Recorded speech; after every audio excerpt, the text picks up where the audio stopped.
Welcome back, ladies and gentlemen, to another Big Gold Belt production. Here we are bringing you the final season of Snowfall. It's your boy Lucas here with my guy Najir. What is going on tonight with you, What sir? up? What is up, Uncle Lou? How you feeling? Oh man, I'm feeling as good as humanly possible. I mean, I wish I took a line of coke before these episodes, but since I didn't, I'm just gonna have to get my energy up another way. Listen, But yeah, we're I bringing gotta you. connect. Oh, go Key. I gotta connect. I ain't trusting nobody in the Lord's year of 2023 that offers me anything for Tennessee. I don't know what it is. At Tennessee, you just might as well give me a pound of fentanyl. Because that's the only way I'm getting Tennessee at anything in 2023. But here we'll bring you again the final season of Snowfall. Now we've been covering, I think, Snowfall since season 3. Yeah. So here we coming up, giving you the final season. This is the one, the highly anticipated end of the Franklin Saint story. But here, first episode, because this is a two-parter that's going to come out as normal with FX. Anybody who's into this show, you already know they drop the first 2 episodes of every season. That's the best way to get you hooked, give you a little bit of the supply, and then you just can't get enough. So then you got to stick around until you get more of it. Yeah, but then it's a long night. That's 2 hours, man. What it come on? Yeah. Hey man, look, just stay up. You're gonna watch both hours. Then you're gonna turn on our show. You go to sleep then wake back up and turn it back on again to catch everything that you missed. That's the perfect cycle for you all. I'm telling you. But here in the first episode, which is called The Fallout, we open up this episode, and we're not going to go in chronological order. I'm just going to go into big events and then go backwards to catch up on anything. But here I want to start off with the obvious thing, as we see the ramifications at the end of season 5 show up at the beginning of season 6. They give you a little montage with a little girl and what appears to be her grandfather, and just them trying to discover what happened to her dad. And then we find out her dad is one of the people that Franklin killed in front of Louie's place. What did you think about opening the episode this way? And is it pointing to anything that you expect to happen in this season? I'm going to throw this out here right now because this is important. And also, typically, I think in the previous seasons, when they dropped the first 2 episodes, it's just like episode 1, then episode 2, episode 3, or whatever. To me, the point I'm making is that most of the time, the first 2 episodes aren't a self-contained story. And this time it is, because as we see the beginning of episode 1 open up with this little girl, we also see episode 2 in with this little girl. Yeah. And the story I get beyond adding characters and the ramifications of what happened in last season to now is we are truly getting a depiction of what drugs, the crime, the violence, the government, the feds, the police, the international involvements is what is it doing to this community? And you're seeing it through the eyes of this little girl. So yes, there's a lot of money being involved. Yes, grown folks are backstabbing one another. Yes, folks are, trying to regain the top of the empire, reclaim the throne. But at the end of the day, this neighborhood is falling apart, and you're seeing it through this little girl's eyes. So I think the beginning of this episode goes back to a lot of what you were saying. You can talk about all the moves that Franklin's making and all the money and everybody that's doing so, and how he wants to do what for the community, and what Alton was saying at a point about the contradiction of what he was doing, vice versa, what's really happening here. Which is another scene with Cissy that we've seen towards the end of the episode. That is again another depiction of, while we are focusing on these characters, the community around that we don't get a lot of insight on is letting you know, like, things are really bad right now. 1986 here. Things are really, really bad. And beyond poverty, you have the drugs. You even with this minor drought or potential drought, I can't remember if it's the drought or it's about to enter drought. Either way, all of that you see through the lens of this little girl, that like things are right here on everyone's doorstep. Everyone's involved, even somebody who has never done a lick of drugs in their life or even knows what drugs is. This little girl is falling casualty to everything that's happening. So it's sad, and I think it set a supreme precedence of like, as much as we want to see the things happen in the show, it's sad because some of the things that it's he even hate to say this, some of the things that we're kind of glorifying in this, the realism is that yes, these things happen, and here's an example of it. I mean, well, the other thing to pay attention to a lot that I thought you was going to hit on here is we see later on in an episode, and that's what I mean by we're going to be jumping around a bit, especially when it pertains to different storylines linked together here. Later on in this episode, we get a conversation between Buckley, Jerome, and Louie. And the conversation is pertained to just how hot everything is around Louie. And Buckley particularly points to this story, this issue, with these bodies being in front of her place of business, that you're hot as a firecracker right now to the police because they know it's drug related. So they're about to connect everything to you, and when they do, the full force of that department is going to come down on you. I think that is the ramification I'm talking about, even more than the community, is that right now, just because of Louie rejected Franklin and Franklin's actions being that what he did in the end of the season, he's made it hot for everything. Because rule number 1, don't drop bodies around your business.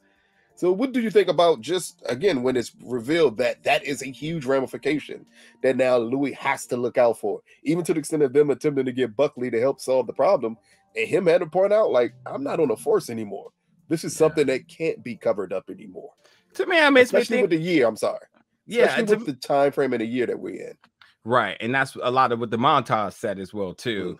And again, whether you're a historian or not, these should I say, these indicators and these milestones by the presidency can connect you to other shows that you've watched, whether it's Narcos or Raising Kanan and stuff like that. These time periods will let you know exactly what's happening in terms of the war on drugs across America, through Mexico, through South America here.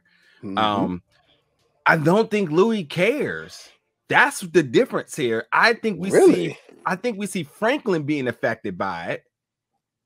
I think we may possibly see Jerome being bothered by it, but I don't think Louie cares. I really don't. I think she has truly become cold-hearted and would do anything in order to be on the top of the totem pole here. I could see that, but I think it comes across she cares about the heat that the police can bring down on her, because once she's targeted as number 1, as Buckley told her, like, they're going to come at you. You need to clean up your business completely at this point. I think that's what Louie cares about, not necessarily about the bodies dropping. She didn't care about that part. She cares that it dropped in front of her business and it's bringing heat on her, as we see later on in the episode, or later on in between the two-parter here, even situations where they need to move product and you can't because of what happened here. I think that's what Louie cares about more than anything else, is the ramifications that come across from this. Yeah. Which again is the biggest part of this episode, I think, more than anything, and that's why it's called the fallout. It's the ramifications of everything that took place. Next up, the biggest thing we need to talk about is something that I didn't think we would see, and that is Gustavo coming home to... I told you I was going to throw it to you for the name, because look here, I am not going to get this name right. I'm gonna end up calling her A. Marie. I'm telling you, it's going to happen. Zaya Maria. Zaya Maria. Coming home to Zaya Maria, who even to herself, she's surprised that he's back there. Now, from everything we saw, and this, I'm going to combine this all into one because this is a huge thing to talk about. From everything we've seen with Gustavo beforehand until we see in this two-parter here, from Gustavo coming home, everybody wondering at this point, if you remember the end of season 5, how the heck did you get out of that situation?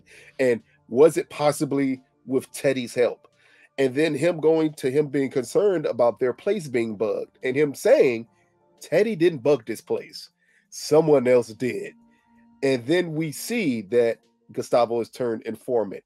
What do you think about just the progression that we get over these 2 episodes of Gustavo, and how is this going to move forward for this character this season?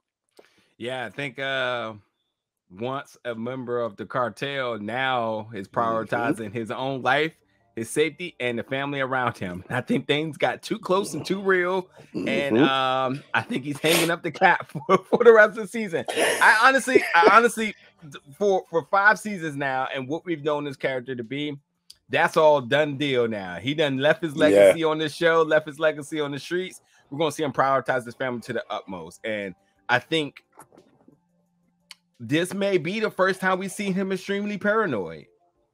Yeah. I think this may be the first time. And yeah, I just think that now things are on his doorsteps. And what level of protection does he have? When you have to turn informant here, that means you probably realize, like, yeah, I'm definitely out of options here. So let me get up out of here. And the fact that Teddy gives him chills, and somebody he's worked alongside of all this time, that can only tell you it's not a good look right now. It also tells you that he was always scared of Teddy. Like, again, his biggest thing is Teddy is the government. When Franklin asked for help at the end of last season, that's the first thing he said. He's a government. There's no telling what he can do to us. But he goes from that to then snitching on Teddy because he thinks it will help him get out of the situation. And that's where the extra fear comes in. As one of the DEA agents told him, like, hey, this is part of it. Next up is the paranoia. You're going to see him behind your back every waking moment. You're going to always think he's over your shoulder, no matter what. This is what informants go through. My thing is, though, with Gustavo being the character that we know him to be, do you think he's built for this type of pressure? Because he's not necessarily been the best under pressure throughout this entire 5 seasons of this show. Yeah. And for now, he's now under the most pressure humanly possible. Do you think this is something that can break him completely? I won't say break, but definitely get him out of, or should I say, we'll see him in a very uncharacteristic light than we are accustomed to seeing. Because I mean, he's always been a guy pretty short for words, doesn't really smile, doesn't laugh. And I even think the moments where we see him at the wrestling match with Franklin, I was kind of like, okay, like he looks like he's having a good time, and I don't know if this is real or not. It made me uncomfortable because it's just not in the light of how we see him. So I just think we're just going to see a different side of him. And I won't say necessarily break, but I think we're just going to see a different yet more strategical side of him than we were accustomed to seeing. Yeah. Now, the next thing I'm going to bring up, and trust me, they're not even in this episode, but I think I should bring them up just as a mention. We found out that Leon and Wanda have went with Tony and Sincere to Africa. So we're not going to be able to see them in these first couple of episodes here. Again, Leon, we talked about him getting out of the game, at least at the beginning of the season. Yep. We see him not there no more. But this leaves a gaping hole, and the gaping hole is what we need to bring up next for me. I know, again, out of order, but I'm bringing it up for a reason because we're going to circle back to why I'm bringing them up.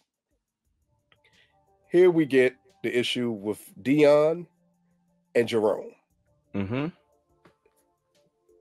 With Leon being gone, and we understand OG as everyone calls Dion in this series, do you think he's going to take a more prominent role moving forward because of this vacuum left by Leon?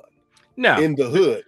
Not in the show, in their hood. Because again, remember, Leon was supplying everything.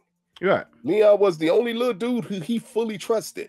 Yeah. Now we see the issues going on later on in the episode that really highlighted between Franklin, Jerome, and him. But do you think this will leave that vacuum for this character to be bigger? No. In the hood, we're talking about here. I think it's just, next man up. And I think that he's going to handle business in a way that everyone wanted to see Leon return to doing. But I don't think nothing in the hood changes here. I mean, obviously, you got my man Nerd over there in the corner still doing the math, the easiest math of his life here. And that was so funny. He's like, "Is the math check out?" I was like, "Sir, like, it's $2,000."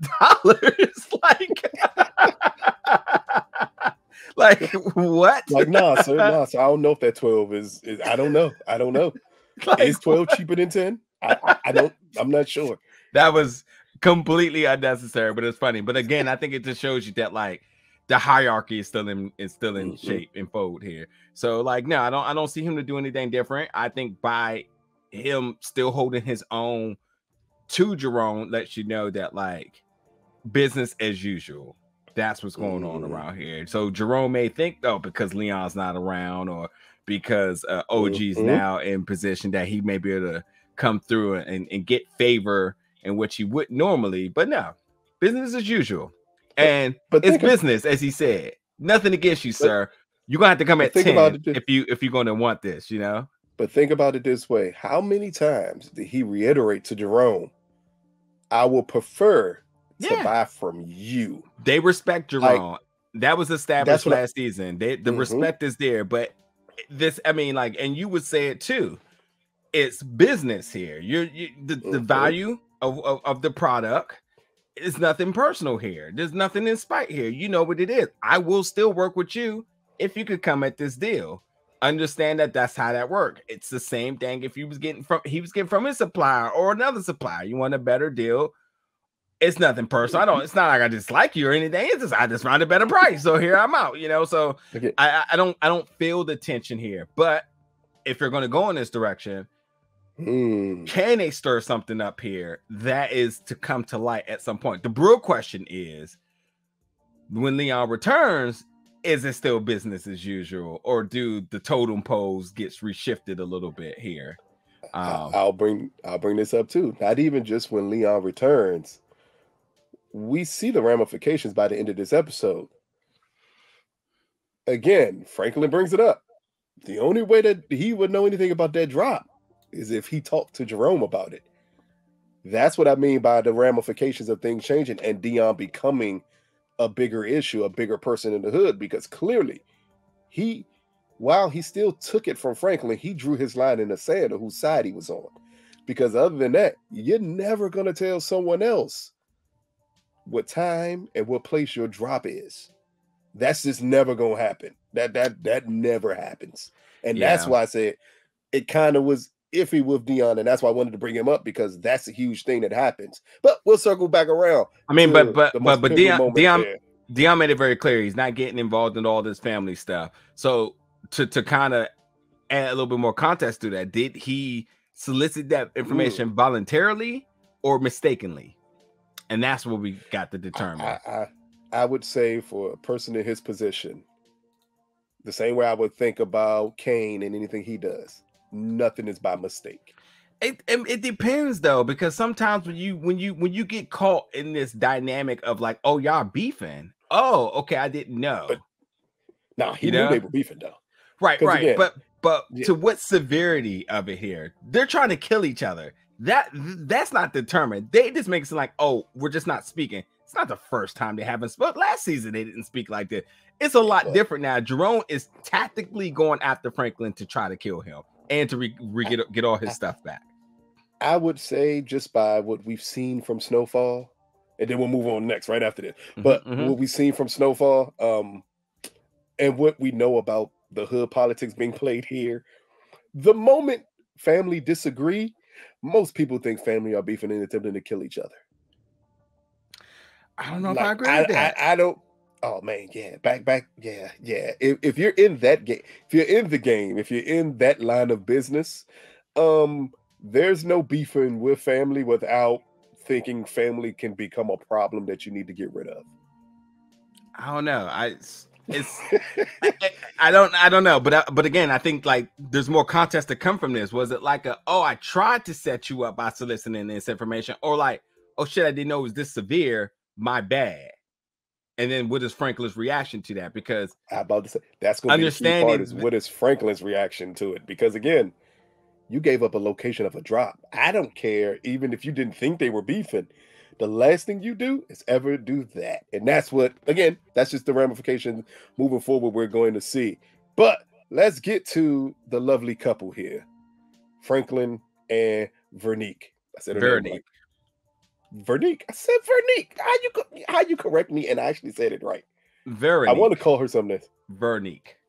I'm not putting no little apostrophe over the top of the E like you just did there. You better chill before you get your account hacked.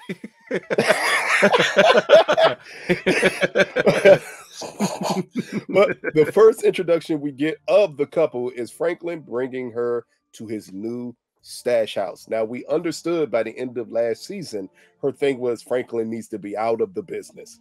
As she gets here, she realizes not only is he not out of the business, but he's knee deep back into the business. What did you think about this first interaction between them two? And then we'll talk about the later interactions between them two in these two episodes. This is getting good because besides her just being the smart, shall I say legit, and even accountable partner of his, now mother of his unborn child. Yep. She now is completely immersed in everything, in all the operations. She knows now there is complete transparency into what he's doing. The only person who knows where the stash house is at is her. He is operating on something. I'm not going to withhold any bit of information from you at all. So you know everything. Teddy, you know what's happening with my people. All this, everything's right here for you. I appreciate that because I think that's a good means for him to have some bit of absolute trust around him by the person who truly is the closest to him to know everything, because you do not want to have her in a situation looking stupid and it automatically comes back and gets you caught up. Yeah. But she is prioritizing family as well too, because things got too close to her and she's just like, I'm out. Nope, I'm gone. Nope, I'm not doing this, whatever. Listen, he said, I forget what line it was, and maybe in my notes, but she said that like, nah, you need to find something else, not me. like you know, you tried to give him an ultimatum. She's just like, no, not gonna work for me. So find another means. You know what I mean? I think that's holding him accountable, but also it's gonna make him come correct. So I do like this because as you talk about the fallout, and the fallout is pretty much going to end up turning into the resilience of everything. We're going to see where all of these characters go when things got to out, when people's hands were in the fire, and what does that burn? What's the reaction to the burn here? So I like it, and I'll just talk about. I'll just keep it at the first half, but it's going to be interesting to see where we're going to go to the second half. I'm about to say we're going to go in the second half because I like to stick with her here. And one of the next things we see after, I think this was after she boarded the plane to Miami in her, again, it looks like a Sears outfit. I'm sorry. I grew up in the 80s, so it looks just like that. But after she boards the plane to Miami to go through with Franklin's plan, we also get introduced to her mother, someone who I think we only got a phone call from last season. Yeah, nothing else ever mentioned. But here, when she gets in the pickle, the first person she calls is her mother for help. Yeah. What did you think about this first interaction between them two, which looked at like a back alley Chinese restaurant? Oh, I'm about to say what to? Oh, so you're talking about Franklin and Cassandra. So no, Veronique and Cassandra. The first interaction we see of them on the show. But at the back alley when they first meet each other. Oh, okay. Because Franklin and Cassandra had their first meet as well too. So, but you're talking about in this underground gambling hall, because Franklin and her were actually, Franklin and Cassandra was actually out in a back alley food spot, some random spot. Yeah, they were just in a food truck somewhere. Right. But Veronique and Cassandra was in some underground gambling hall. This is true to, this is a good introduction to her mother. We know her mother's a scammer. That's what we know. We know she's good at getting money illegally. We also know she has some intelligence too, because and I mean intelligence in both ways. Intelligence in terms of being smart, and intelligence in terms of the information that she knows about how operations and systems run. She speaks multi languages. I felt like I picked up on Mandarin and Spanish, so in English. So she gets around. This is an asset beyond her look and beyond the scamming title that she's got. She's an absolute asset. And this conversation is important because mom and daughter do not have the best relationship. Yep. That's why mom's like, oh, if I'm gonna have this opportunity, I'm about to bomb out everything. And I don't mean like in a malicious way, but she's like, I'm just gonna say everything I didn't want to say about her being with Franklin, how she trusts Franklin, about the kid. all this other stuff. And then she's also throwing in her little jabs there, like, oh, well, if this is all good, then why are you here with me? And da da da da da. Why you need my help and whatnot. But I think it was an establishment of letting her know that, like, listen, Veronique is willing to go this desperate in order to protect her family.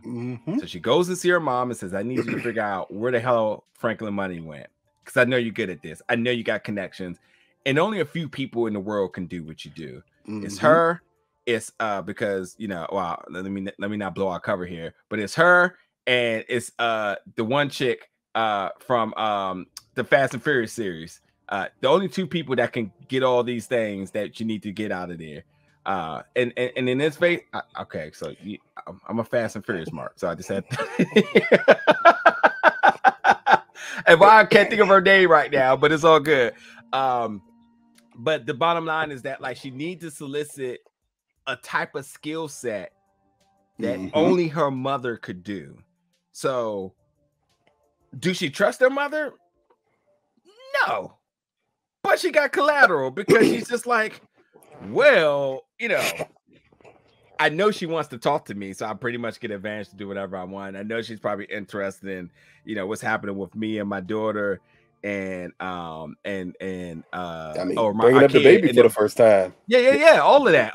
So nothing about it. Right, you're throwing in family for her, and she's just like, yeah, this is great. Ramsey, so I'm talking about from Fast and Furious. I had to look it up real quick. Ramsey, the only true hackers in the world that can get any bit of information you want.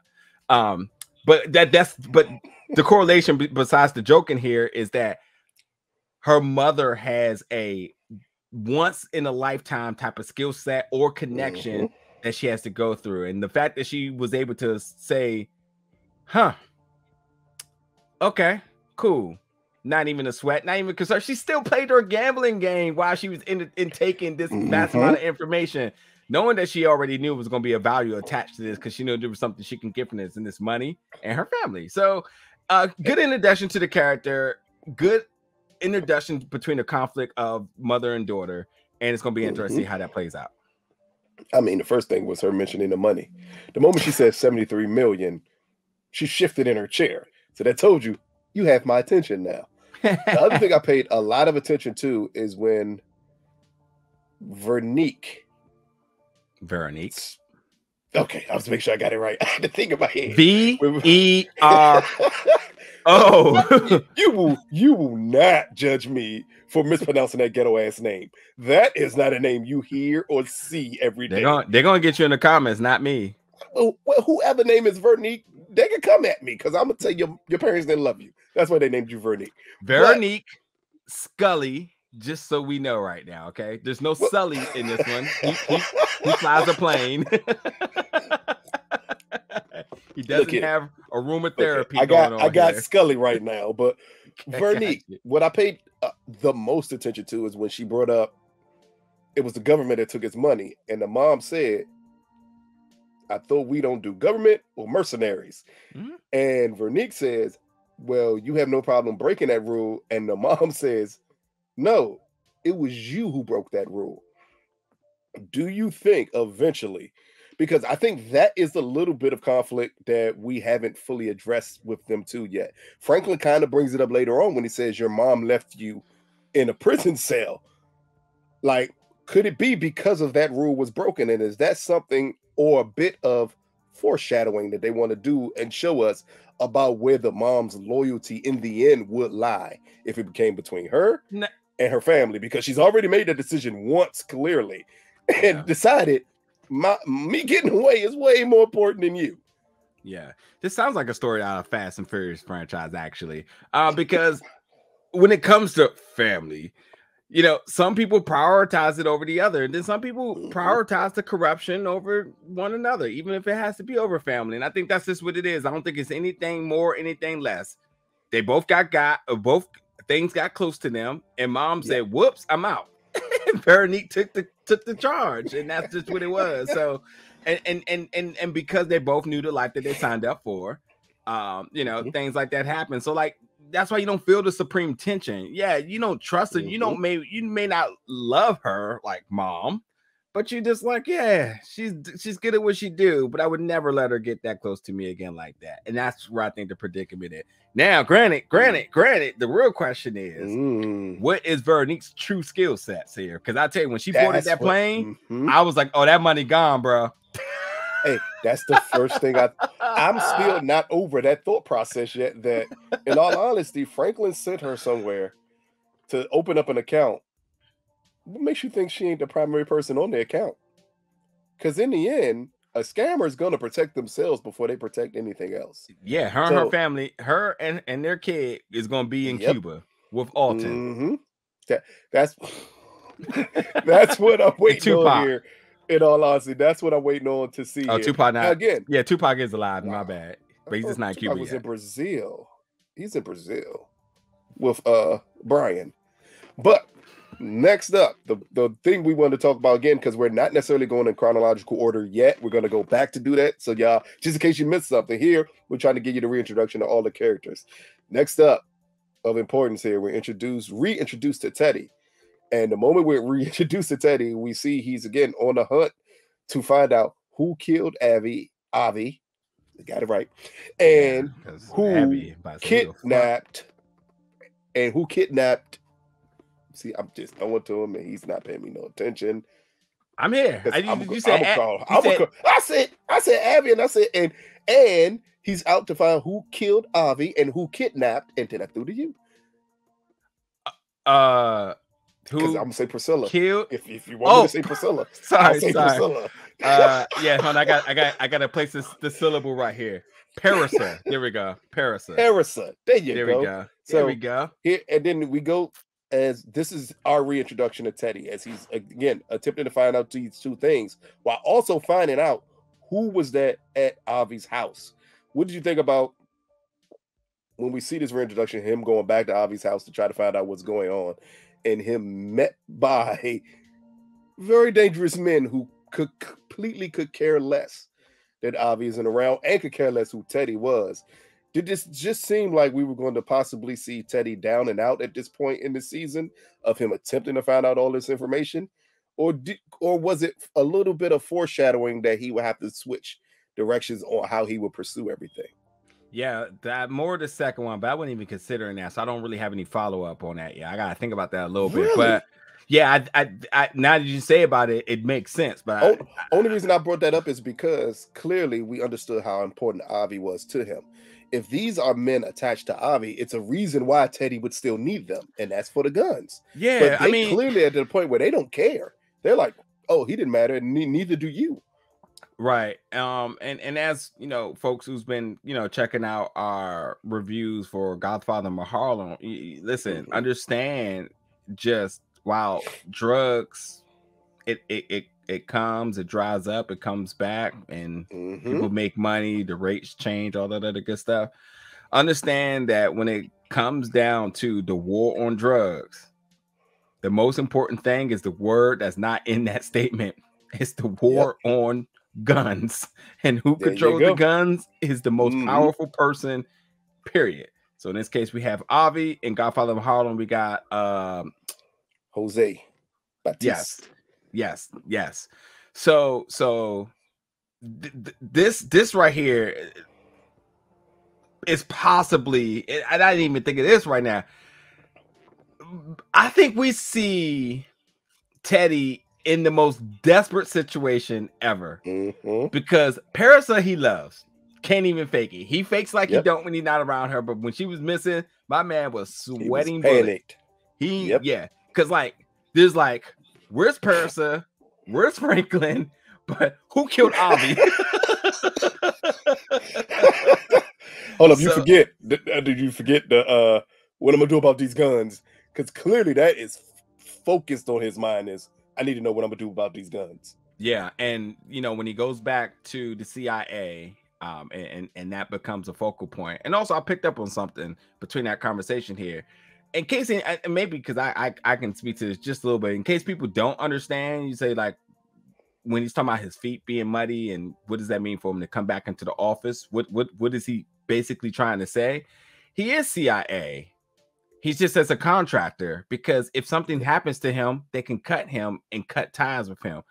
there's a comparison I can make here, but I'm not going to get a whole channel hat, and taken offline by the CIA. But there's a comparison here into another person who had powerful contact, powerful assets, and when that person wasn't happy and started to run their mouth, things got ugly, and they were able to completely separate that agency and that person.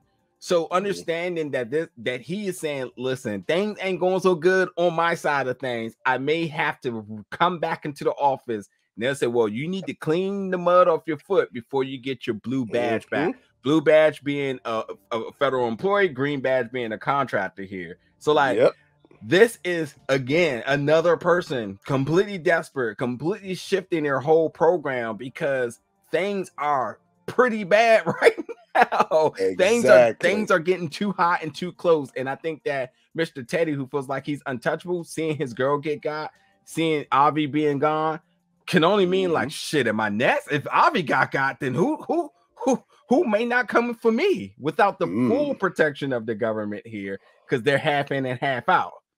He's like, I may need to armor back up real quick and get back in the office, get out the field. So and crazy clearly time. For the whole episode, we see his pursuit of what we know to be Ruben and him attempting to find out who this person is.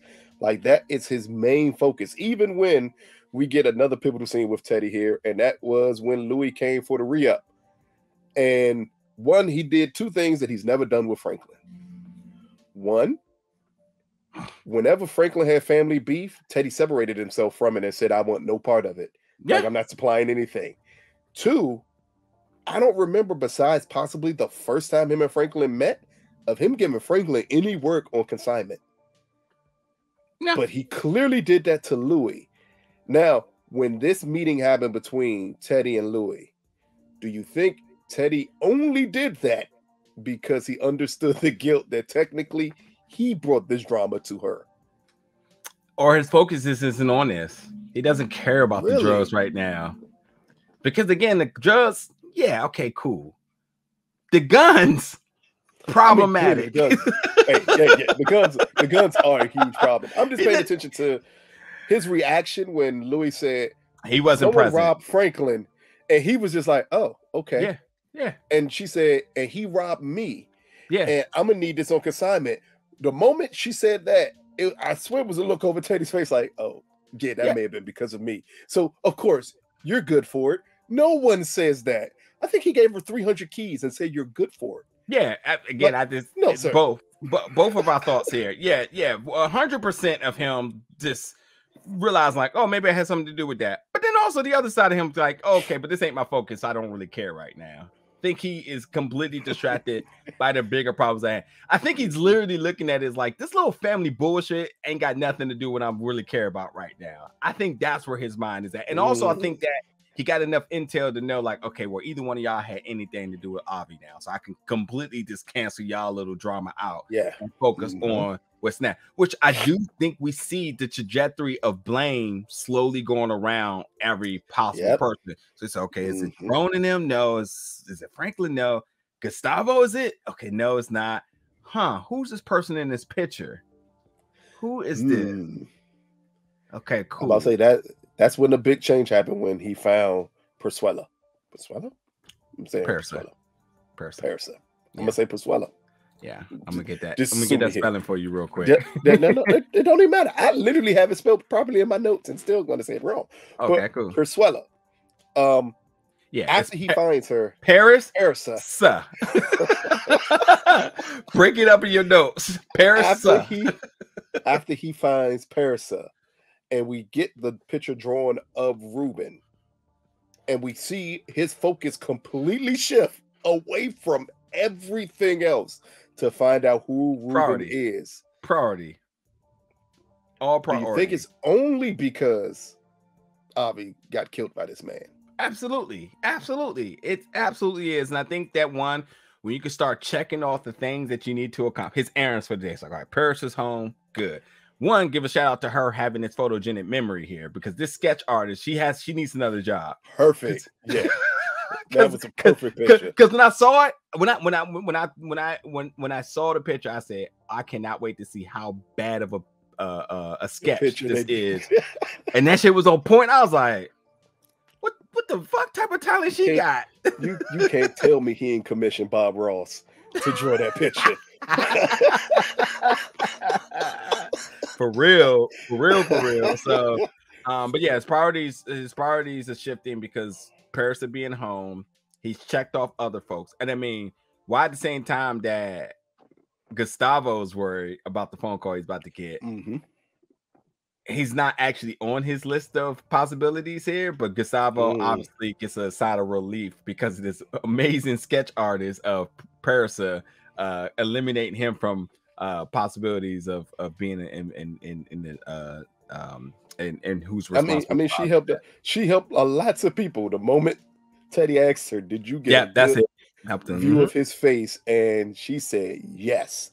The moment that happened, it opened his mind up to realize, okay, I can eliminate the rest of these people, and I know these people aren't the person responsible for killing Avi and everything else that happened. I think that was clears the most important thing to Teddy. Did you think she was gonna say yes? Yes. I thought, like, we always know this always becomes a no type of thing. But the fact she said yes, I was like, huh, this is interesting. Because you don't typically see this. Because we kind of understand somewhat of her background from last season and the things that she's done before. Mm-hmm. I would just assume that she would, like, the moment she saw him, it would be like, okay, one, I'm running from you. Mm-hmm. Or when he passed the car, I think she realized then, like, I need to remember who you are. You're too important at this point in time. Yeah, she's not just a regular civilian doing this. Cartel connections. And I think that it's just part of the life. You gotta learn these things in elementary school, man. Show you five. I mean, these people are the best profiles ever. But again, it's much Criminal Minds and all this stuff I watch. No one ever remembers anybody's face. So this is by failure of being American. You can't remember nobody's face. That's because you're watching too many Criminal Minds at this point. It just throwing you off. Yeah. If we can't remember people's faces, we can't remember how to say people's names. That's always the thing. Hell, let's go one step deeper. The folks who can't even type my name right in the comments. Like, that's what gets me. God, you can't pronouncing. People can't even type my name. I've been called so many different names down there. Like, the names ain't in the tags and whatnot. Understand, if I see your face, I will always remember your face. I tell people that it's an old folks saying here. I may not know your name, but I know you. That's a key thing there. Especially for people who are involved in that lifestyle. The last thing you can afford to do is not remember what someone looks like. You said you people or us people? And next up, we're going to talk about the next important character to talk about is Cissy Parks and everything that she does in this season, in this episode. Now, we understood the conversation between her and Franklin at the end of season 5. I don't know how it reverted from that to what we got from her in these 2 episodes, but what do you think about the trajectory of her in this season? Because it looks like everything that she believed at first about telling Franklin basically burn it all down, that she was only pertaining to it being involved with Teddy. Clearly, just like Veronique, she is more about this family getting back together. We understand that we believe Alton is somewhere alive and no one just knows it yet. But what do you think about Cissy's pursuit of Teddy this season and how reckless it will end up being for her? First of all, this is the first declaration of what her involvement with Ruben is. Mm-hmm. You said Cissy Parks. I have to think of another one because she's definitely channeling somebody else's vibes here because she is definitely Cissy Shabazz.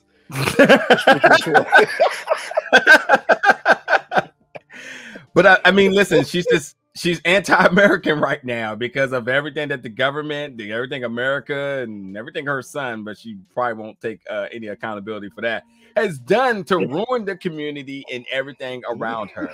It makes no sense. It makes no sense. But anyway, because her losing Alton, because of Alton being removed, because of everything that Alton stood for, because of everything that Cissy tries to do in order to keep the family together, she completely blames this man Teddy for Teddy. it all. So therefore, she's going to do what she can to work alongside the KGB to bring him down. And that's just what it is. I think it is a lot to do with family, but it's truly motivated by her sort of sitting on the sidelines for a while to now saying, I am going to be actionable. Let's get this motherfucker. It's truly the vibe that she's given. Like, and that speech she had, I mean, she did have that one speech. I think it was last season at the dinner table, but like she's been kind of moderate for a while, but she's pissed off now, and she's gonna do what she can to get Teddy's. Man, at this point now, we need to figure out who's after who, because a lot of people after Teddy, some people after Franklin. It's a lot. It's a lot going on here, but folks gonna have to watch their backs. I mean, especially when we played a year that this is 1986. Technically, they're still the Soviet Union. The KGB is not a good group of people to ever align yourself with at this point in time in history. Clearly, they still have people behind walls in their home country. And yet and still, she hates America. I'm not even going to say she hates America so much. She hates Teddy so much because of what she feels Teddy took away from her, while not placing any of the blame on Franklin. That's why I wonder just how reckless this will get. Because if you're willing to go this far, what is going to be that line in the sand that you shouldn't cross, that she's definitely going to move forward to crossing? Yeah. It's Cissy. What we expect? I mean, I wouldn't expect anything else from her at this point in time. She's grieving the only man that she loved. And because of that, solely because of that reason, she wants to burn everything down. Yeah. Now here we go. We get into the big three, because that's what I've been waiting out for. But first, we're going to get into two of the big three, which is Jerome and Louie, and just what we get from them in these 2 episodes before we get to the huge dramatic ending for Jerome in both episodes. Because at this point, he kills both of these episodes to a T with this character. But for our reintroduction to, our reintroduction to Jerome and Louie here, of them just, again, attempting to re-up, understanding that Franklin robbed them, understanding that their place is hot, and then them attempting just to recoup everything and reestablish their dominance, while at the same time, it feels like Louie is attempting to get Jerome to finally see the person that Franklin is, and it not being just his little nephew. What do you think about the progression of Louie from season 1 to what we got in these first 2 episodes to just her relationship with Jerome here, and how is it that they're going to move forward in their approach to Franklin? Man, it's going to sound super crazy here. Oh, shit. But Louie is coming off like, now that she got her ring, now that things are legal, that she just does not care about anything else around her, to the point of saying, burn your whole family down. I don't care.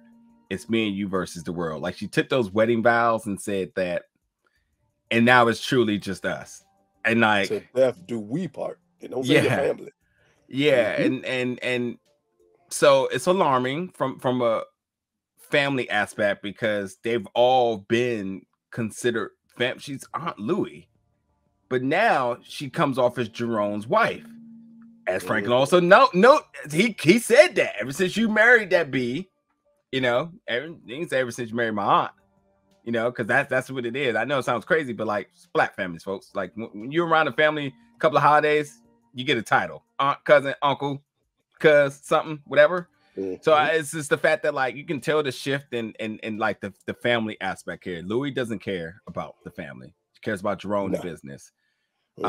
Jerome is getting torn into 2 halves here, because he does care about his family. He has his sister, he has his uncle, he has the other, obviously he has Louie, and then obviously they got family with St. Louis folks and whatnot. So like, they're growing something together within the family, but it's doing it the way they want to do it and whatnot. And obviously Jerome understands the value of loss and how that affects him, and so now I think he's just being torn into 2 halves. I think he's giving some doses of reality in terms of who Franklin is, and while his little nephew is starting to overstep a little bit and whatnot. And I think that also Louie adding some fuel to the fire here, talking about the gun being pointed to her. And he would have killed me, I think, and da. And honestly, I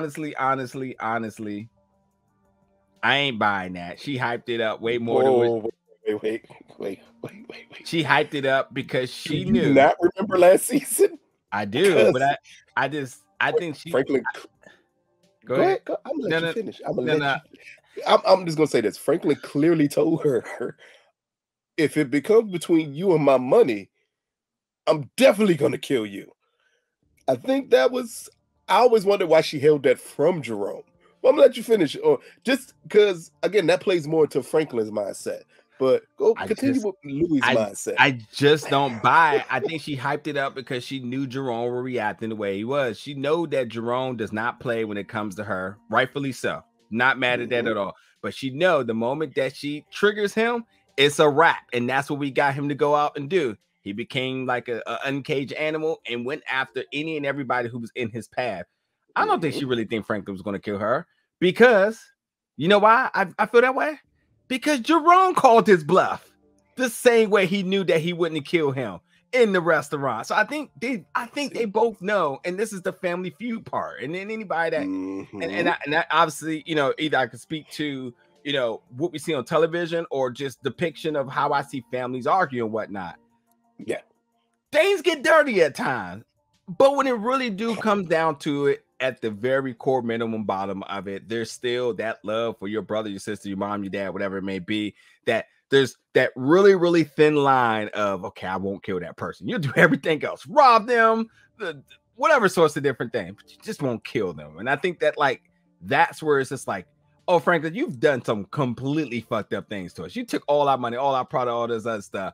But kill me, fool. You know you're gonna do it. He knew he wasn't gonna do it, man. Come on. So I just think they both called it. I think both of them called his bluff because they knew he wouldn't do it. So on the other end, I think we should talk about is Franklin at the bottom of it? Do he still have love for his aunt and uncle? Absolute yes. And I think that Cissy's only going to help restore that love within that family. She's gonna be the catalyst to getting everything back kosher. Yes, I know the money's still involved, but I actually think at some point the money is actually not going to be the focal point to now. I think the KGB is going to become a threat for all of them by invitation of Cissy and Franklin. I think that things are going to get a little bit rough for them. They're going to have to band together. Hell, this is the final season. Do we want the Saint family to be dysfunctional when we roll out? Hell no. So, hey, but keep in mind one thing. It's the reason he wouldn't kill Jerome. As his uncle. Louie is his uncle's wife. No. I get the disrespect. Louie is his uncle's wife. I get that. I get the disrespect. I get the disrespect. But that's his auntie. You know he loves her. He respects her. Everybody loves their uncle's girlfriend, and they would call him auntie in a heartbeat. But when Franklin had to take a step back, who was the person who had to run things? The only person that could run things. The only person that could. I mean, that's just my point. I know he loves her as his aunt. He's being disrespectful right now as a little young nephew. I get it. But at the same time, too, there's desperation coming from both ends here because the money, the drugs, and who's going to be at the top of the totem pole, who has to connect, and all of those sorts of things. But he loves her. He would never kill her. But that threat in that moment at the gas station, I got it. Hella dope. Hella way to send us out from the season. But he wasn't going to pull the trigger. Now, if something happens to Veronique now, we have another conversation. I'm about to say, but then if family is family, she should be able to fall by the wayside too. Maybe. That'll be enough. Again, the conversation is totally different because I think Veronique is scamming. Veronique is in Miami right now with a 5-bedroom condo on South Beach. Chilling. But with all her I'll hair say done is, up and everything, looking like a whole different. I'll say is pay more attention to. Even though you may believe Franklin wouldn't do it, I almost have no doubt in my mind that Louie would. I mean, Louie basically told him at the end of last season, "If I see you again, you'll be dead." I don't think she was joking. I don't think that was a play. I don't think it was anything. I think she was blatant and clear. Like, she's willing to take Franklin out. because she's the ruthless one. And because in the end, like, yeah, Jerome, that's your family. Figure it out with your family. I can see her giving that posture at times, but like all of them need to stop being so salty to one another and rally this back together. But I could imagine that being a realistic bit of commentary. That's that kumbaya in you. You can't even help it. Just understand. At all times, you are not friendly with your family, and at some times, you will possibly, I'm just speaking for myself, possibly prefer that were no longer here to cause you headaches. It happens from time to time. But you don't really want it to happen. You just think it. You may draw it up. You just don't really. And that's where I'm at with Franklin and even Jerome. But that's what I'm saying. They both call Franklin, bro. Is anybody dead by Franklin's gun right now out of his family? No. I mean, out of these two, no. You had to think for a second, huh? Yeah. So, but next up with Jerome and Louie, and this is the biggest thing in this episode, is after Jerome gets the call to get the drop on them on Black Diamond and Dallas, we get possibly the most violent action we've ever had Jerome take in 5 years of Snowfall, and that is him beating down Black Diamond. What did you think, one, when they got pulled over by the cops? Did you think it was an automatic setup, or do you think that the cops were just going to pull them over and they would let them go? And when Buckley got out, did you then understand exactly what was going to happen, or you thought they were just going to get robbed? I peeped right away that there was somebody in the back seat. 3 people in the car. First thing I said was, "Well, what type of cops have somebody in the back seat pulling somebody over?" So this is definitely not going good. But Buckley coming in, he said, "You're not even a cop." I was like, "Oh yeah, it's just about to get ugly." Had no clue Jerome was in the car. That was a surprise. So it just got from like, oh, something's not right. Oh, this is bad. Oh, this is getting even uglier. And then I literally was like, oh yeah, I had no clue it was going to get this disastrous, this horrific. I was shocked. That's the only way I could put it. I was just completely shocked. And I think, this is by way of Louie saying, hey, he pulled a gun out on me. So he took it out on the first person he could. Undeserving. I mean, they have kids, and God, that was such a really hard scene to watch. And even going forward to who we said last season in our finale where we talked to both of them, we said they're the best parents on Snowfall. They are truly, and I love that we got to hear that they had a pact with one another. So Dallas is out, and Dallas is doing the responsible now stepmom thing and saying like, oh, mom will be home soon. That shit broke my heart, because I'm like, I know that's not a line that you just don't throw out of nowhere unless somebody's actually done that to somebody before. The whole idea that like, yeah, she'll be home soon, knowing that she's not going to come home. She got a head fracture and just could not stop the bleeding and die. He literally beat her to death. Jerome knew he beat her to death, which means he felt those blows, and just the whole setup, the beating, just bad, and doing it in front of everybody. To me, beyond this, the ramifications of this scene is what I'm really looking forward to, because there's an aspect of like witnesses here. No, it's the 80s. There's no witnesses. It's the 80s. Like if you pay attention to when Black Dallas said someone called when Dallas said someone called the police, and everybody just looked like, nah, we not getting involved in this. This ain't the 2000s. Nah, in the 80s, you on your own. Yeah, fair enough. It's just a sad scene. We love Christine Horn here to talk to her all the time. We absolutely do. That was the sad part. Yeah, beggars can't be choosers, because for these characters that were not written to stay on the show, for them to be this involved and even have a arc of this sorts, it's good television. But this is sad because you want to see some of your favorite characters survive. And honestly, I'm like, man, we're about to have a fantastic season with them. The banter between Dallas and OG. I'm like, hey, is there something to be made there? Would she play a part into what happens in the hood now? Because he was definitely, he's going smack, but I just can't believe Jerome did that. And to me, it just tells you just how ruthless he is. He beat a woman and gave zero fucks. He beat her bad. It wasn't even a fight. He just beat her. It's two things here. One, I'll be the heartless person and say it. When Dallas said, "Stop, she's a mother," you know the first thing that popped into my head? What? All the murders they committed. Why would I care I don't care that you're a mother. Matter of fact, I'm going to remember, if I'm Jerome, you shot up a funeral as I was leaving out of it. I remember everything you did. The last thing I would have cared about is that you have children. I'm going to beat you senseless. You having kids was not going to stop me. I do like the point that they gave Black Diamond one of the best deaths that this show has ever had. Like, it's an unforgettable scene.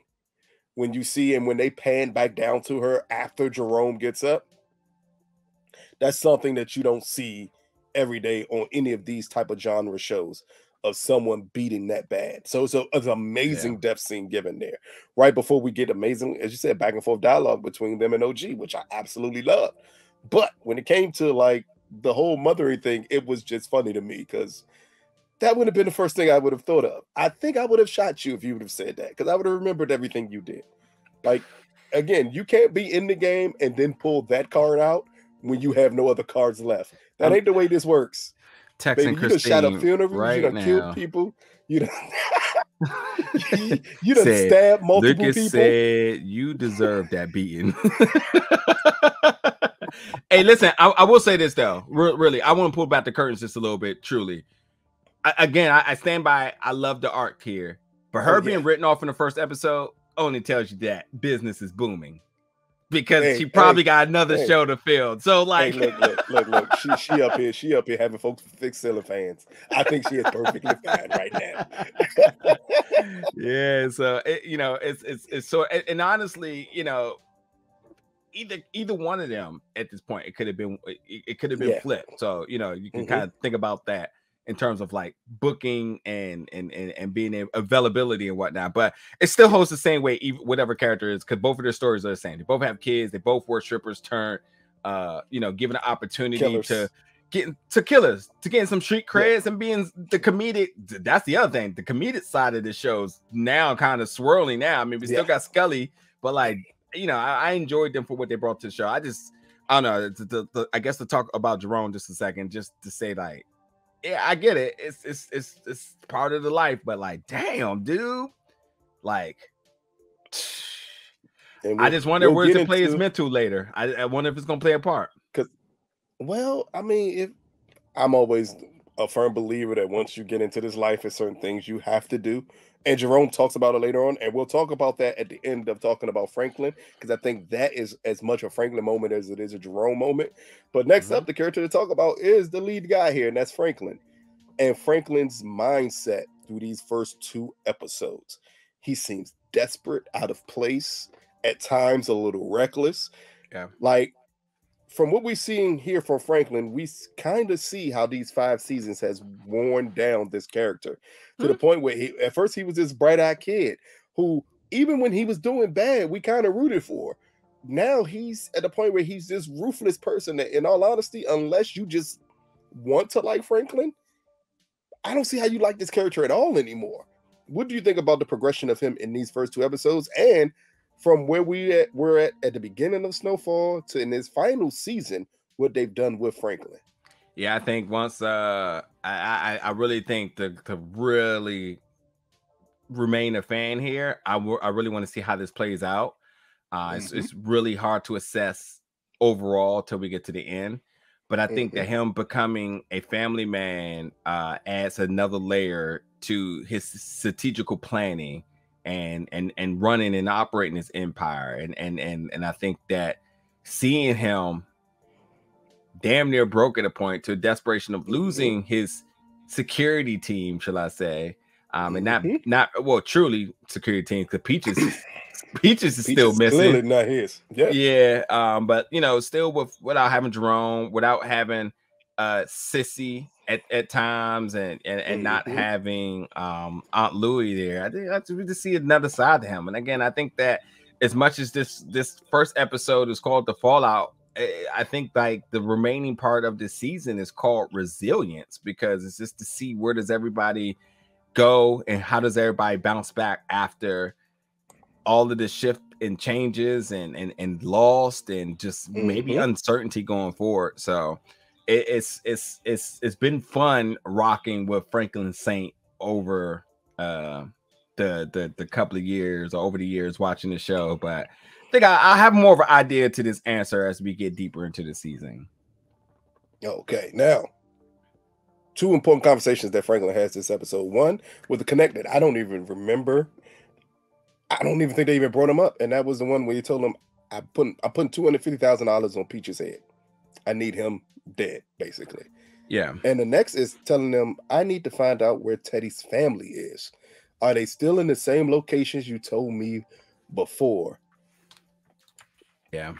This is what I mean by the reckless behavior, because at that point, if Franklin's willing to do this, if Franklin's willing to put these fillers out, as the guy said, the last time you did this, it didn't go so well for your father. Like, between this conversation with Ruben later on in the episode, like, are we seeing him as the episode progresses become more unhinged with his pursuit of Teddy? Kind of like what we said about Cissy. Like, at what point is your pursuit too reckless? Yeah. At what point are you opening yourself up too much to too many problems just to pursue this one man? Yeah. So first off, he's trying to get everybody in the hood rallied behind him.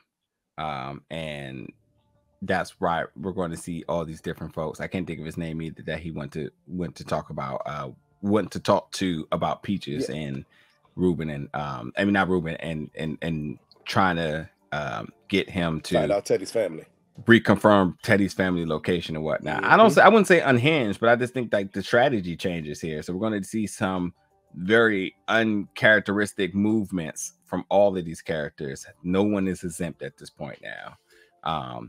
But I just think that you know, as we get deeper into the season, I think we're going to see something blow up in his face, because there is a lot of moving parts, too many moving parts happening at once. And I'm not saying he can't do it, but like nothing goes as planned always. So which one of these will it be? And him looking for Teddy family, what does that mean? Like, granted, I know that's to kind of put some pressure on Teddy and whatnot, but like, is that a good thing, knowing that like that's what I mean by unhinged? Is it ever a good thing to deal with Teddy in that fashion? I don't know. But yeah, we're gonna see. It's just too many moving parts right now for something not to go wrong. That's how I look at it with him. I'm like, okay, you're involved with that, doing that, asking about this, trying to move that. It's a lot, man. You gotta watch out, man. You have a family.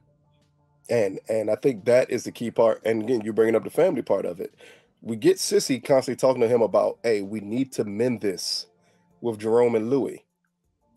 We see Veronique talking to him, telling him the exact same thing. But then when he sets up the meeting with Kane, she brings up the perfect thing. How could you ever make it right with them if you're willing to tell Kane their location so he can kill them? So again, even if Franklin is not going to do it, again, it goes back to your theory that he doesn't really want them dead. The point you putting somebody on their heads that you know is going to kill them. Yeah. I think in the pressure pipe, Franklin didn't care about them living or dying. Well, also to understand that the threat inside the hospital was like all right, well, I think it's probably of what you're kind of reaching for here, is that like his involvement in all this stuff that he's doing. Listen here, this is a conversation he thought was probably going to go one way, and he's like, oh, whoops, and kind of reeled it back and was like, oh, by the way, all this, and then I'm out. So that like this heat ain't on me personally. So that you don't feel that it's on me. If you don't feel I have any responsibility, just understand there's a clear, defined split here. I have nothing to do with that. They did. Bon voyage. As soon as your leg starts working again, I know you're gonna want to go handle that. And I don't need additional heat that I can clearly divert right now by just letting you know what it is. Not a bad move, but when he told him in season 5, he did it for the sole purpose of getting Jerome and Louie killed.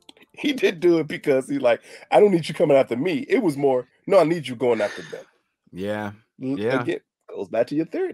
I'm just pointing out to your theory that he don't want them dead. And I'm like, nah, but he's made moves for them to be dead. Yeah. Like he may not physically do it, but again, it's just how reckless are your movements that you cause these problems? Yeah, I agree with you here on the recklessness on that note. Like, without doubt, I agree with you on that. I definitely do. The other interesting conversation for Franklin in this episode is between him and Veronique's mom. Carissa? Am I saying her name right? I think so. Cassandra. God damn it. Sorry. Look here. Bounce back. I can't even blame it on alcohol. I don't even drink. I don't know what's going on. Bounce back on episode 3. And their conversation here, we see a deal being struck. One, her asking for 20% of Franklin's money if she gets it back for him. Yeah. To them selling it on 10% and involvement in my daughter and her child's life. Mm-hmm. What did you think about? You were kind of hinting towards it earlier when you thought I was jumping to their meeting and not the meeting between the mother and the daughter. What did you think about their meeting? How calm she seemed as she was eating one, and how reckless she was in this scene by eating ribs with a fork. This ain't about the money. that's the bottom line. It ain't about money. She's like, oh man, I got a chance to get back with my daughter. Cool, I'll do it. She's like one of those people where if you've ever dealt with somebody and you knew they were trying to get over on you and you knew it, but they don't know it, that you knew it. Mm-hmm. And they're so happy that they're over talking, they're repeating factors multiple times and all sorts of just unnecessary commentary within the conversation here. You just be like, okay, keep talking, because it wasn't about the money. She felt like this is a very big opportunity for her to get back in with her daughter, but also to be relevant to her daughter. So this is where, like, it's a business thing for him, but her, she's already thinking like, I guess I'll take the money off of it if so. Yeah. But if not, that's why he said like, oh, well, just give me a month and I'll do this, and then we get to talk again. It's like, cool, we'll visit again. So she's happy. She's excited to be involved. That's all it is, because she gets her baby girl back and could get to be a grandma and make all their problems go away. And of course, she's going to hold it as collateral over her head at some point that she did this. You know she's going to use this against her. So won't be long before we hear her say, "I got your money back." So, hey, down to the way she explained to him how the money went missing and who to get in touch with, and she knew everybody who would know. And I need to borrow your wife so we could go find out more information about your money being gone. which is probably not even true, but bonding time. which should terrify Franklin, because even if she got your money back, you're letting 2 scammers walk away with $73 million. What do you think could possibly happen? Everything. I mean, we know what the audience thinks because they've been saying this since day one. She's fitting to set up Franklin. Now, that's true. That's what everybody been saying. Yep. We're going to go back to, as we go quickly over the outline, but we're going to go back to Franklin and Ruben's conversation because I think that is interesting, and just focus here on Franklin and Jerome at the diner. All I want is your thoughts on Jerome talking about raising Franklin, and when he says, I wonder how much I fucked up that you ended up the way you are. Jerome got a lot off his chest, because I should have said this earlier, but Jerome was entirely right where he talked about how Cissy always picked him over, or picked Franklin over him. So like at this point now, this conversation is super personal. This is a session of him getting things off his chest that he has been wanting to say for a very long time. The conversation with Cissy was definitely more, should I say more? I already said personal. Was like more of a natural response of things he wanted to say, and then with Franklin was like more reactionary, where he was just like, "All right, I'm about to say some shit because you need to hear this shit. You need to feel this. What I gotta say."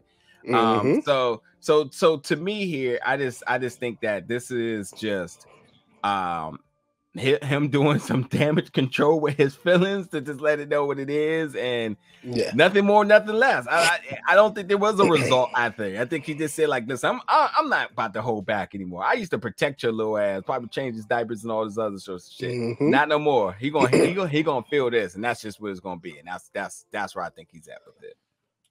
I mean, down to telling a story about how he moved Cissy to L.A. after Alton left. And how he decided, I'm going to be the man in your life. Like, I love the scene because we see Jerome holding back tears as he's talking to Franklin. Like, This it's not anger at this point. It is hurt. Like I'm hurt that you would even go the route you're gone against me. I think that's the most important thing for Jerome is that in the end, we may disagree here and there. I may not want to partner with you on businesses. I may not want to do this, but in the end, you're still my nephew. I don't want to do anything to you. Yeah. But I'll be damned if you're not coming this ruthless guy that I'm going to have no other option but to deal with. Like that's what felt so powerful in this scene between them two. And that's why when Franklin gets up and pull the gun, he knows he can't pull the trigger. Yeah. In the end, as much as Alton is his dad, Jerome is the man who raised him. Yeah. Yeah. Yeah. Then that ego of Franklin comes out with saying, hey, if it wasn't for me, you would be nothing. But in turn, not understanding, Jerome basically pointed out before he even said that, if it wasn't for me, it's possibly you wouldn't be alive. Like I stepped up into place and took care of you when I didn't have to. All kids think they're the man of the house at some point, and you have to eat that very big slice of humble pie because this ain't nothing but the truth here. So, hey, but even Franklin felt it because he got emotional at the end when he went back to the car. He was there like, man, I think I've messed up. Yeah. Okay, maybe we'll see how the family comes together here. But quick. Last 15 minutes, we're going to quickly go through the outline just in case you all thought we missed anything. So again, we started off with the murders at Louie's. We talked about that. We started off with Gustavo coming home. We talked about that. Franklin and Veronique. We talked about that. Is it anything, as I'm running through this outline, sir, if you think I need to stop, let me know, and we'll go into it a little bit more. Teddy and trying to find out about Ivy. We talked about that. Gustavo, find out his house was bugged. Something we didn't talk about because he quickly said, Teddy's not the person who bugged the house. Do you think at that point it was it the DEA or was it Ruben? I think it has to be DEA. That's why he turned informant, because remember, Ruben and his folks say we now have authority to surveillance that Mexican. Talking about Gustavo. So they haven't done so yet, but now they do. So, see, but then could they have bugged? Normally, when they say surveillance is bugging. So, if they just got it beforehand, would he have been able to bug him? I think it's to me the issue is that the DEA versus KGB. That's what's happening. That's what's coming next. By means of Gustavo being in the crosshairs of all of this, exactly, which is scary because you still got the CIA and Teddy. Fighting the KG. The point that the KGB is even involved in this is hilarious at this point, Jim. But next up, Jerome and Louie and dealing with Franklin. We talked about that. Cissy meeting with Ruben. This is something we didn't fully go into. Is there anything else that we talked about that you want to bring up about this meeting between her and Ruben? Yeah, I mean, they go to one of those history museums, bring the tape, and no, that's the second meeting. That's the second meeting. The first meeting is they met by outside, and there was initial talk about him wanting to meet Franklin and him telling her, "Look, it's a lot. The longer we delay this, it's a lot of the same, and I'm not going to be able to get to Teddy." Yeah, it's a lot of the same of what he was saying last season. It sounds like, oh, here he go out here selling dreams and trying to put pressure on her. So I didn't think anything of it. But it did work because for whatever reason, got her to convince her to bring Franklin in, and it worked. So I thought it was going to be a lot different than what it was, but yeah. Next up was Franklin meeting with Dion. We talked about this, about him undercutting the deal, and about Dion being very clear. I don't want to be involved in family business. I don't think it's anything else we need to talk about because we talked about that enough. The next up was Louie reading up with Teddy again, something that we talked about. We understand that Teddy gave her the re-up for free because why not? Because who gives away 300 keys on consignment? That's a hell of a lot of keys. For anyone that doesn't know what that means, consignment means one, that I'm giving you something technically for free and saying once you sell, you'll give me my money back. Yeah, most people don't do consignment because of the base that you have to have consignment given to you is way too high. So most people kind of stay away from that. And most people in the streets, that's not the United States government, you ain't getting a key, let alone 300 keys on consignment. That ain't happening in any way, shape, form, or fashion. Yeah, I do know something we didn't get to bring up too. We didn't get to talk about the issues that that Louie and Jerome are having, and they don't have a spot. Shit's so hot for them, they can't load cars up, and nobody's going to get into that. But go ahead. Then I'll give it back to you. No, No. Because I do like the point that we're talking about it now. So go ahead. Yeah, because it's to understand their conflict as well too, and their levels of desperation. Also, because they're so hot, no one's even allowing them to do so. Like it's like all we need is a day. My man. First of all, my Jerome completely disrespected my man who was signing. Is just.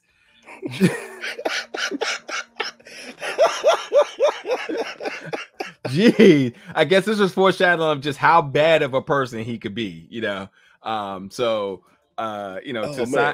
disrespected him and Louie at the same time. Man, every man need a little bit of peace on the side. Like, Louie looked like, what? Like, did you just say that in front of me? But yeah, it's just like, that's their conflict, is that they don't have a spot because all their spots are burnt and they're too hot. They're walking flames. So like, can't load up the cars if you don't have a spot to do so. Not even 24 hours we want to give it for you. So they're gonna have to try to regain trust back in the hood, and I don't know if that's gonna work, but we'll see. I mean, Jerome did tell him meet him at a hotel, a La Quinta. Was it La Quinta in? that's what he's, or Red Roof in, because those were the deals normally take place. I'll let you slide with La Quinta because like nobody stays in one of them, but La Quinta is the name of that hotel. I'll let you slide on that one.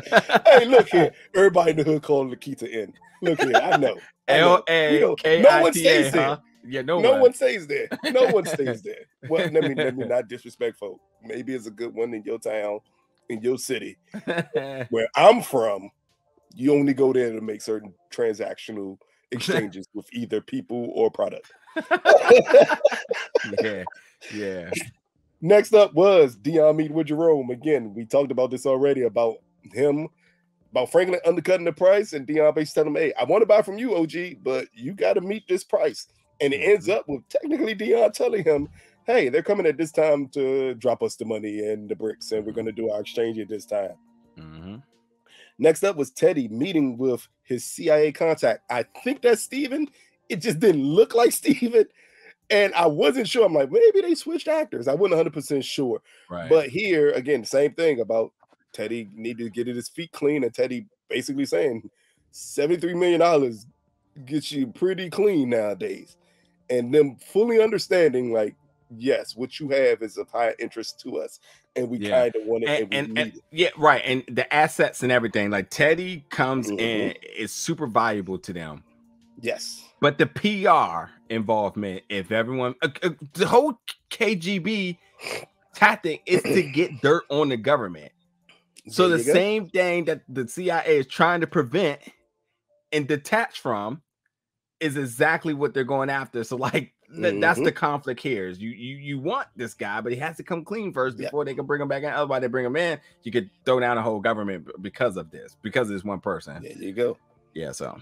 And next up was Louie and Jerome meeting with Buckley. Now, here is where they talk about all of their spots being hot, the police really being on their tails, and Louie needing to clean up her business. Again, not much else to talk about because we kind of talked about all of that. Next up was the first conversation between Franklin and Jerome over the phone. What were your thoughts about this first conversation? Because this one was hilarious to me.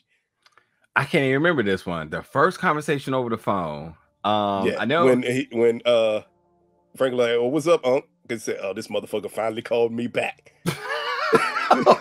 And this was why Franklin was at the airport. As Veronique was taking off to go to Miami. Just that, because at that point it was kind of straightforward about what was, again, kind of going to get your theory, because it was kind of straightforward. Then like, oh nah, if we going there, we're going there.